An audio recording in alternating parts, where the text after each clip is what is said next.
So it took me a while to get this video going. It's the end of March today, and our seedlings are about a week and a half or 10 days since they were sown on our Mini 20 soil blocks, and this is how they look like. The first one is Hare stale. By the way, I forgot to mention this.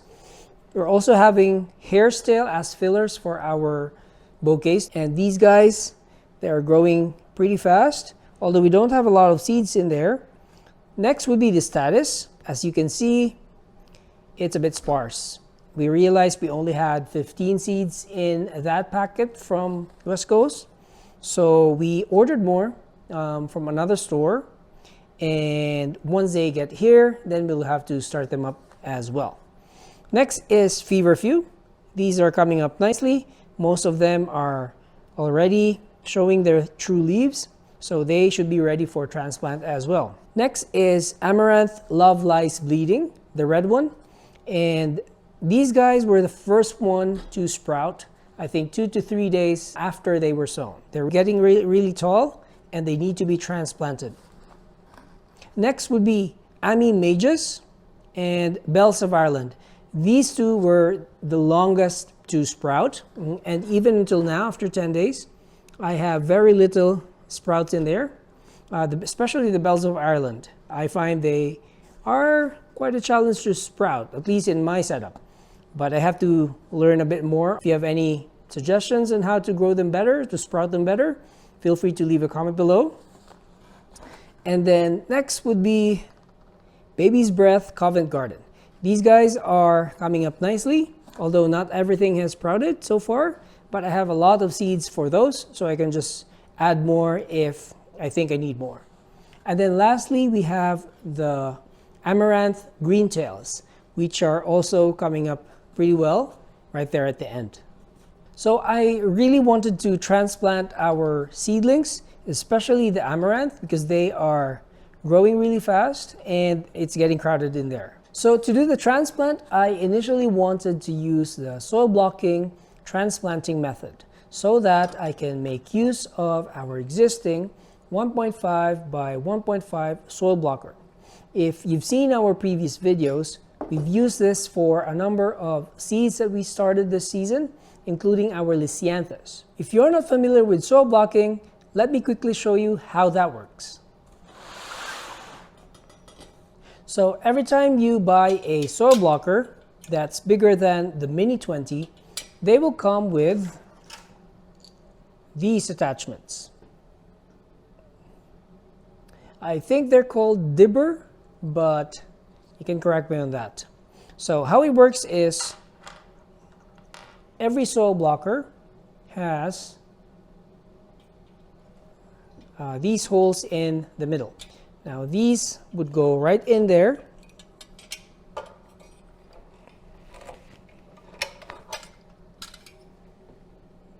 That.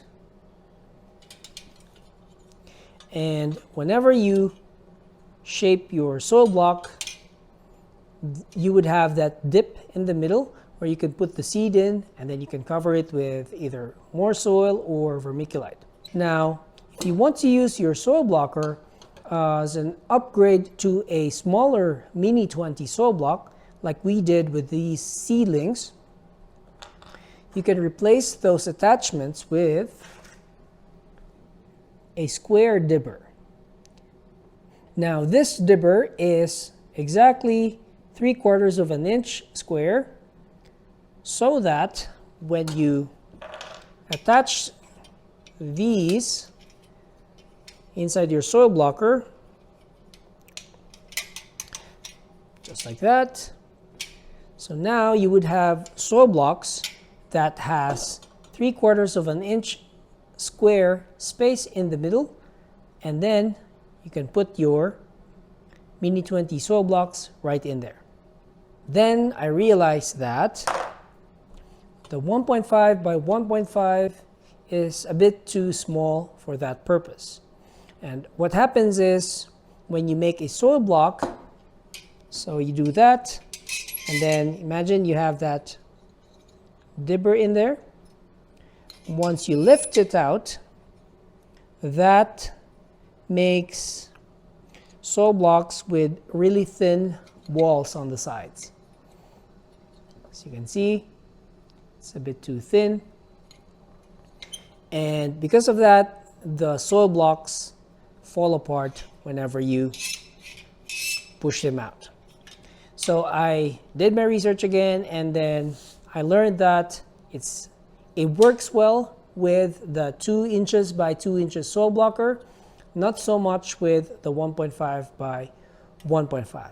So quick tip, if you want to use the suggested soil blocking upgrade method, you can use the Mini 20 for your seed startup, just as we did with our seedlings, but use the 2 by 2 or bigger soil blocker for your soil block upgrade. The 1.5 by 1.5 just doesn't work. I don't think I'm willing to invest in a third soil blocker. So we are transplanting this Mini 20 soil block seedlings into our 72 cell plug trays. And that's my next task.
Okay, that's it. We're done replanting our filler plants for our bouquets this year.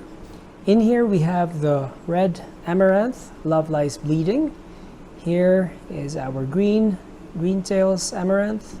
We also have our Gypsophilia, Covent Garden or Baby's Breath. They're growing pretty well. And our Majus right there. So this one are the only ones that we have so far of the first sowing of the Statice, and our only seedling for our Bells of Ireland.